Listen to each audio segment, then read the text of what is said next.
ఉన్నటువంటి నగర్లో ఏఎస్సీ పాఠశాలలో ఒక విద్యార్థి మరణానికి కారణమైనటువంటి జనరేషన్ వెంటనే అరెస్ట్ చేయాలని విద్యార్థి సంఘాలు ధర్నా చేస్తూ ఉన్నారు.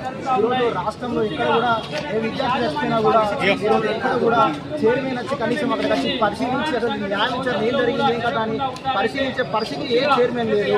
ఎందుకు వస్తలేరు చైర్మన్ కానీ ఏదేమైనా కానీ ఎందుకు వస్తలేరు?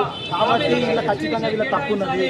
వీళ్ళు తప్పు చేసారు కాబట్టి వీళ్ళ ఒత్తిడి వలన విద్యార్థి చచ్చిపోయింది కాబట్టి ఈరోజు ఏ ఒక్క చైర్మన్ ఎక్కడ చచ్చిపోయిన రాష్ట్రంలో సీత జననాథ తేజస్వి స్కూల్ ఎక్కడ చచ్చిపోయినా ఈరోజు చైర్మన్లు వస్తలేరు. ఎందుకు వస్తలేరు? తప్పు ఉన్నది.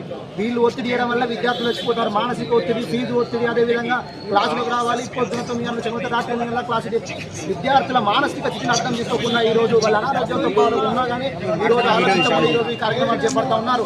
ఈ రోజు మేము విద్యాశాఖ అధికారులకు కానీ రాష్ట్ర ముఖ్యమంత్రి కానీ ఒకటి విన్నపిస్తా ఉన్నాం, డిమాండ్ చేస్తా ఉన్నాం. దమ్మున్నదా మా దగ్గర పర్మిషన్ లేనటువంటి స్కూళ్ళు హన్మకొండ నగరంలో తెలంగాణ రాష్ట్రంలో అనేకం ఉన్నాయి.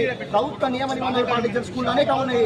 వాటి మీద చర్యలు తీసుకునే దమ్ము మీకున్నదా? ఆధారం చూపించే దమ్ము మా దగ్గర ఉన్నది. ఆ ధైర్యం మా దగ్గర ప్రతి ఒక్క ఆధారం మా దగ్గర ఉన్నది. హన్మకొండ నగరంలో దాదాపు 100 స్కూళ్ళు, 100 జూనియర్ కాలేజీలు ఈ రోజు పర్మిషన్ లేకుండా నడుస్తా ఉన్నాయి. అసలు ఇంటర్ స్కూళ్ళకు ఇంటర్ హాస్టల్ సర్క్యులర్ లేదు. పట్టించుకోలేదు. ఈ ప్రైవేట్ కార్పొరేట్ బడా చెట్లు ఈ రోజు జిల్లా పార్టీలకు ఫండ్లు ఇస్తారని లక్షల కోట్ల రూపాయలు ఫండ్లు ఇస్తారని ఆ కారణంగానే ఈ రోజు కూడా ప్రైవేట్ కార్పొరేట్ స్కూళ్ళ విద్యా సంస్థలపై ప్రభుత్వం చర్యలు తీసుకుంటున్నారు. కాబట్టి చచ్చిపోయినటువంటి చైర్మన్ ఎవరైతే ఉన్నారో చెన్నారెడ్డి ఆయన రావాలి. ఆయన వచ్చి తెలుసుకున్న తప్ప భయపడి కాకుండా ఉండాలి.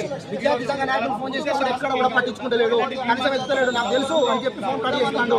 ఇక్కడ దుర్మార్గమైన విషయము ఇక్కడ ఉన్నటువంటి స్థానిక ఎంఈఓ కానీ కలెక్టర్ కానీ డిఓ కానీ విద్యాశాఖ అధికారులు ఏడ ఉన్నారు?